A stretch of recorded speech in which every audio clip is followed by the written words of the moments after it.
Hi guys, in this video I'm gonna show you how to solve this problem. It's the same problem that says app not installed or unknown app. So let's try to install it again.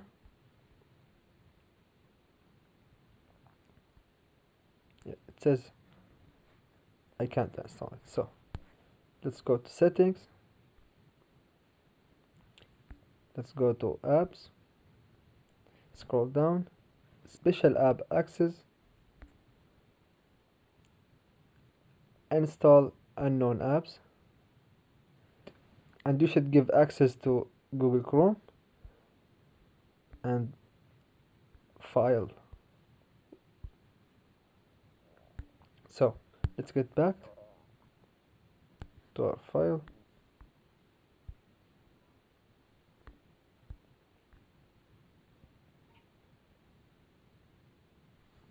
And as you can see guys,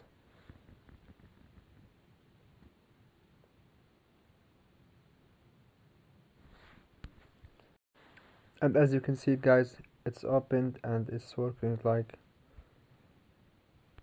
yeah. So let's run a security check.